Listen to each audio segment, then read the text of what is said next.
शादी के उस मेहमानों वाले कमरे में सन्नाटा था और उस सन्नाटे में सिर्फ मेरी तेज सांसों की आवाज गूंज रही थी। मैं आईने के सामने खड़ी थी। मेरे ब्लाउज की पीछे की डोरी खुल चुकी थी और मेरा हाथ पीठ तक नहीं पहुंच पा रहा था। मेरा गोरा बदन आईने में साफ दिख रहा था। तभी दरवाजे की कुंडी खुलने की आवाज आई। मैंने घबराकर आईने में देखा। वो वही लड़का था, आर्यन, जो पूरी संगीत पार्टी में मुझे अपनी भूखी नजरों से घूर रहा था। तुम अंदर कैसे आए? जाओ यहाँ से, मैंने अपनी साड़ी को छाती से लगाते हुए कहा, पर वो गया नहीं। उसने धीरे से दरवाजा अंदर से बंद कर लिया और कुंडी लगा दी। वो धीरे धीरे मेरी तरफ बढ़ा। उसकी आंखों में एक अजीब सा नशा था। वो मेरे बिल्कुल पीछे आके खड़ो गया। आईने में हम दोनों एक साथ दिख रहे थे। मैं डरी हुई और वो बेखौफ। भाभी जी, उसने मेरे कान के पास झुककर फुसफुसाया। उसकी गर्म सांसें मेरी गर्दन को जला रही थी। मदद कर दूं? आपके हाथ कांप रहे हैं। उसने अपना हाथ बढ़ाया और उसकी उंगलियां मेरी नंगी पीठ को छूने लगी। दोस्तों, अगर आपको लग रहा है कि ये सिर्फ एक हवस की कहानी है, तो आप बहुत बड़ी गलती कर रहे हैं। इस कहानी को अंत तक जरूर देखिएगा, क्योंकि इस बंद कमरे का सच आपके रोंगटे खड़े कर देगा और शायद रिश्तों पर से आपका भरोसा भी उठा देगा। पर मैं उस वक्त ये सब नहीं जानती थी। मेरे लिए तो ये सब उस वक्त शुरू हुआ था जब मैं अपने पति के साथ इस शादी में शामिल होने के लिए दिल्ली आई थी। मेरा नाम मीरा है, उम्र 26 साल। दिखने में लोग कहते हैं कि मैं किसी फिल्म की हीरोइन से कम नहीं लगती, पर मेरी किस्मत में हीरोइन बनना नहीं, बल्कि एक सजावट की गुड़िया बनना लिखा था। मेरी शादी को 2 साल हो चुके थे। मेरे पति सुमित एक बड़े बिजनेसमैन हैं। उनके पास सब कुछ है, पैसा, गाड़ी, बंगला। बस एक चीज नहीं है, मेरे लिए वक्त। हम सुमित के एक दूर के रिश्तेदार की शादी में दिल्ली आए थे। शादी बहुत धूमधाम से हो रही थी। हर तरफ रोशनी, फूल और महंगे कपड़े पहने लोग थे। मैं भी बहुत तैयार होकर आई थी। मैंने एक बहुत ही खूबसूरत गहरे नीले रंग का लहंगा पहना था, जिसका ब्लाउज पीछे से काफी गहरा था। मैंने सोचा था कि शायद आज सुमित मुझे देखेंगे, मेरी तारीफ करेंगे। पर जैसे ही हम पार्टी में पहुंचे, सुमित अपने दोस्तों और बिजनेस पार्टनर्स के साथ व्यस्त हो गए। तुम एंजॉय करो मीरा, मैं बस अभी आया, कहकर वो भीड़ में कहीं गायब हो गए। मैं वहां अकेली रह गई। एक कोने में खड़ी होकर मैं बस लोगों को आते जाते देख रही थी। मुझे बहुत अकेलापन महसूस हो रहा था। इतनी भीड़ में भी मैं अकेली थी। तभी मुझे महसूस हुआ कि कोई मुझे देख रहा है। मैंने नजर घुमाकर देखा। डांस फ्लोर के पास दोस्तों के झुंड में एक लड़का खड़ा था। उम्र यही कोई 22-23 साल होगी। लंबा कद, बिखरे हुए बाल और आंखों में एक अजीब सी चमक। वो मुझे ही देख रहा था, बिना पलक झपकाए। जब मेरी नजर उससे मिली तो वो घबराया नहीं। उसने नजरें नहीं चुराई, बल्कि उसके होठों पर एक हल्की सी शरारती मुस्कान आ गई। वो आर्यन था, दूल्हे का दोस्त। मेरा दिल जोर से धड़कने लगा। एक शादीशुदा औरत होने के नाते मुझे अपनी नजरें फेर लेनी चाहिए थी, पर न जाने क्यों उस वक्त मुझे नजरें हटाने का मन नहीं हुआ। सालों बाद किसी ने मुझे इस तरह देखा था, जैसे मैं कोई कीमती चीज हूँ। पार्टी आगे बढ़ती गई। संगीत शुरू हो गया। सब लोग डांस फ्लोर पर नाच रहे थे। मैं अभी भी अकेली खड़ी थी। आर्यन अब भी मेरे आसपास ही मंडरा रहा था। कभी वो ड्रिंक्स के बहाने मेरे पास से गुजरता, तो कभी वेटर को भेजकर मुझसे पूछता कि मुझे कुछ चाहिए तो नहीं। एक बार तो हद ही हो गई। मैं खाना ले रही थी, भीड़ बहुत थी। अचानक किसी का हाथ मेरी कमर से टकराया। मैं चौंक गई। मैंने पलटकर देखा तो आर्यन मेरे पीछे खड़ा था। सॉरी भाभी जी, धक्का लग गया, उसने मासूमियत से कहा, पर उसकी आंखों में जो भाव था वो बता रहा था कि वो धक्का गलती से नहीं लगा था। और सच कहूं तो उसका वो स्पर्श मुझे बुरा नहीं लगा था। मेरे अंदर की सोई हुई औरत जैसे जाग गई थी। दोस्तों, क्या आपको भी लगता है कि आर्यन अपनी हदें पार कर रहा था, या मीरा का अकेलापन उसे गलत रास्ते पर ले जा रहा था? कहानी में आगे जो हुआ, उसने हम दोनों की सीमाओं को तोड़ कर रख दिया। रात के 11 बज चुके थे। संगीत पूरे जोर पर था। सुमित का अब तक कोई पता नहीं था। मैंने उन्हें फोन किया, पर उन्होंने नहीं उठाया। मुझे गुस्सा भी आ रहा था और रोना भी। तभी डीजे ने एक बहुत ही रोमांटिक गाना बजाया। आर्यन मेरे पास आया। भाभी जी, एक डांस तो बनता है, दूल्हे की तरफ से रिक्वेस्ट है। उसने अपना हाथ मेरी तरफ बढ़ाया। मैं मना करना चाहती थी, पर आसपास खड़े रिश्तेदार कहने लगे, अरे जाइए ना भाभी, आज तो खुशी का मौका है। न चाहते हुए भी मैंने उसका हाथ थाम लिया। उसका हाथ बहुत गर्म और सख्त था। जैसे ही मैंने उसका हाथ पकड़ा, मेरे पूरे बदन में एक करंट सा दौड़ गया। हम डांस फ्लोर पर थे।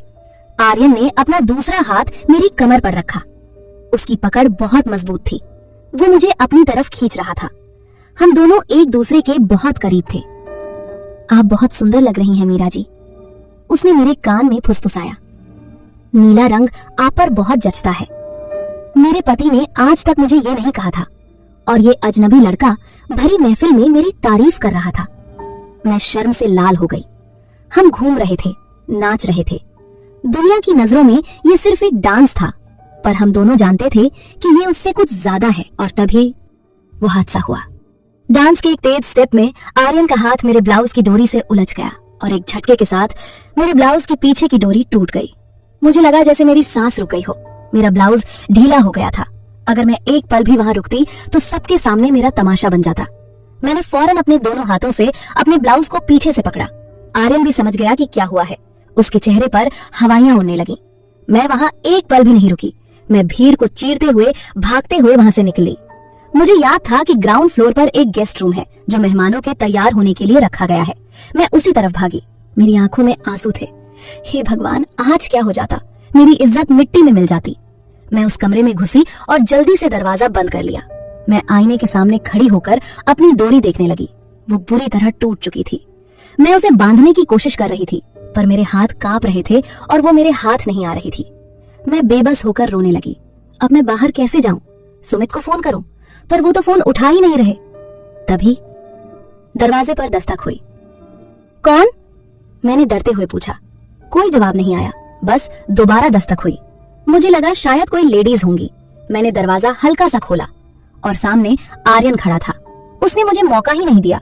उसने दरवाजे को धक्का दिया और अंदर आ गया। उसने दरवाजा बंद किया और कुंडी लगा दी। तुम यहाँ क्या कर रहे हो? मैं पीछे हटती गई। मैं देख रहा था आप परेशान थी। वो धीरे धीरे मेरी तरफ बढ़ा। डोरी टूट गई है ना? उसकी नजरें मेरी आंखों में नहीं बल्कि मेरे कंधे और मेरी पीठ की तरफ थीं, जो आईने में दिख रही थी। मैं ठीक कर लूंगी, तुम जाओ, मैंने कहा। कैसे ठीक कर लेंगी? हाथ तो नहीं पहुंच रहा आपका। वो अब मेरे बिल्कुल पीछे खड़ा था। उसने मेरे कंधे पर हाथ रखा। लाइए, मैं बांध देता हूँ। उसका स्पर्श, उस सुनसान कमरे में एक गैर मर्द का स्पर्श, ये गलत था, बहुत गलत। पर उस वक्त, उस डर और उस माहौल में मेरे पास उसे रोकने की ताकत नहीं थी। मैंने अपनी आंखें बंद कर लीं। उसने धीरे से मेरे बालों को हटाकर एक तरफ किया। उसकी उंगलियां मेरी गर्दन को छू रही थी। मुझे लगा मेरा दिल फट जाएगा। उसने टूटी हुई डोरी के दोनों सिरों को पकड़ा, पर वो उन्हें बांध नहीं रहा था। वो उन्हें अपनी उंगलियों में लपेट रहा था और उसका चेहरा मेरे कंधे के बहुत करीब आ गया था। मीरा जी, उसकी आवाज बहुत भारी थी। सुमित भाई बहुत बदनसीब हैं, जो आपको छोड़कर शराब में डूबे हैं। उसकी बात सुनकर मैंने आंखें खोली। क्या मतलब?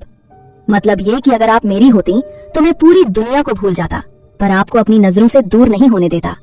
उसकी बातें मेरे दिल पर वार कर रही थी। उसने मुझे आईने में देखा। हमारी नजरें मिली। क्या मैं आपको छू सकता हूँ? उसने पूछा। ये सवाल मेरी मर्यादा की आखिरी परीक्षा था। एक तरफ मेरा अकेलापन था जो बरसों से प्यार के लिए तरस रहा था, और दूसरी तरफ मेरे संस्कार थे। उस बंद कमरे में उस पल सब कुछ मुमकिन था। अगर मैं हाँ कह देती तो शायद। दोस्तों, अगर आप मीरा की जगह होती तो क्या करती? क्या आप उस अकेलेपन के आगे हार मान लेती? इस वीडियो को अभी लाइक करें अगर आप मीरा के इस संघर्ष को महसूस कर पा रहे हैं। मैंने कोई जवाब नहीं दिया। मेरी खामोशी को उसने शायद मेरी रजामंदी समझ लिया। उसने मेरे कंधे पर अपने होंठ रख दिए। एक सिहरन मेरे पूरे बदन में दौड़ गई। मेरे पैर कांपने लगे। मैंने आईने के टेबल को कस कर पकड़ लिया। वो आगे बढ़ने वाला था। वो मेरे ब्लाउज के हुक तक अपना हाथ ले गया, पर तभी अचानक कमरे के बाहर गलियारे में जोर जोर से शोर होने लगा। मारो साले को, जाने मत देना, किसी के चिल्लाने की आवाज आई। हम दोनों एकदम से चौंक गए। आर्यन झटके से मुझसे दूर हो गया। वो नशा, वो जादू एक पल में टूट गया। ये क्या हो रहा है? मैंने घबरा कर पूछा। आर्यन के चेहरे का भाव बदल गया। अब वहां हवस नहीं, एक चिंता थी। आप यहीं रुकिए, दरवाजा मत खोलना, उसने कहा और तेजी से दरवाजे की तरफ बढ़ा। उसने दरवाजा खोला और बाहर झांका। फिर उसने मुझे मुड़कर देखा। भाभी जी, जल्दी से अपने कपड़े ठीक कीजिए, मैं बाहर देखता हूँ। वो चला गया। मैं जल्दी से जैसे तैसे सेफ्टी पिन लगाकर अपनी साड़ी को ठीक किया और बाहर निकली। बाहर का नजारा देखकर मेरे होश उड़ गए। हॉल में हंगामा मचा हुआ था।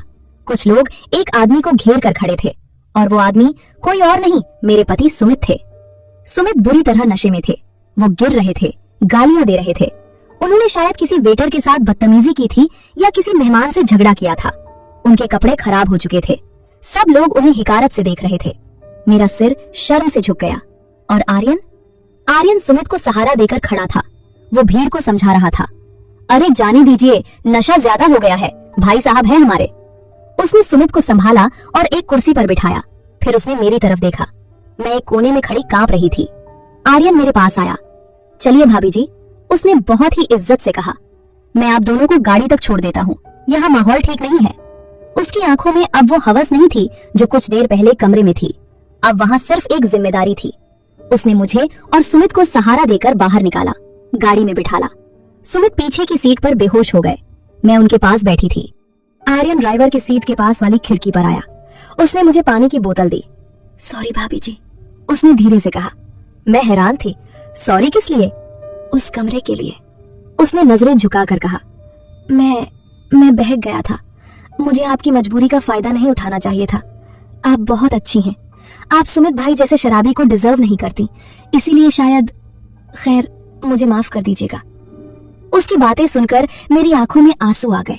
ये लड़का जिसे मैं कुछ देर पहले तक एक हवसी भेड़िया समझ रही थी, वो अभी मेरे पति की इज्जत ढककर लाया था। और अब वो मुझसे माफी मांग रहा था। नहीं आर्यन, मैंने कहा, गलती सिर्फ तुम्हारी नहीं थी। उस पल शायद मैं भी कमजोर पड़ गई थी। उसने मेरी तरफ देखा और एक उदास मुस्कान दी। अपना ख्याल रखिएगा मीरा जी। और हाँ, वो डोरी मैंने ठीक कर दी है, अब नहीं खुलेगी। उसने ड्राइवर को चलने का इशारा किया। गाड़ी आगे बढ़ गई। मैं पीछे मुड़कर देखती रही। वो वहीं खड़ा था जब तक हमारी गाड़ी ओझल नहीं हो गई। उस रात घर पहुंचकर मैंने सुमित को सुलाया और फिर आईने के सामने खड़ी होकर अपनी डोरी को देखा। उसमें एक बहुत ही सलीके से लगी हुई गांठ थी। आर्यन ने उस नाजुक पल में भी, जब हम दोनों बहक रहे थे, मेरी डोरी को बांध दिया था ताकि मैं बाहर जाऊं तो मेरी इज्जत पर आंच ना आए। उसने मुझे छुआ जरूर था, पर उसने मेरी आबरू को बिखरने नहीं दिया। उस दिन मुझे समझ आया कि कभी कभी अजनबी लोग भी वो कर जाते हैं जो अपने नहीं कर पाते। सुमित मेरे पति होकर भी मेरी रक्षा नहीं कर पाए और आर्यन एक पराया होकर भी मेरा रक्षक बन गया। हमारा वो रिश्ता जो एक गलती से शुरू हुआ था, वो एक खामोश सम्मान पर खत्म हुआ। मैं आज भी उस शादी को याद करती हूँ तो मुझे शर्मिंदगी नहीं, बल्कि एक अजीब सा सुकून मिलता है, क्योंकि उस रात मैंने सिर्फ एक गलती नहीं की थी, बल्कि एक इंसान को पहचाना था। दोस्तों, ये थी मेरी वो अधूरी पर सबसे खूबसूरत रात की कहानी। जिंदगी ऐसे ही अजीब मोड़ लेती है। कभी कभी जिसे हम गलत समझते हैं वही सबसे सही निकलता है। अगर आप चाहते हैं कि मैं अपनी जिंदगी के ऐसे और भी अनकहे राज आपके साथ बांटूं, तो इस परिवार का हिस्सा बनिए और चैनल को सब्सक्राइब का बटन दबाकर अपना बना लीजिए।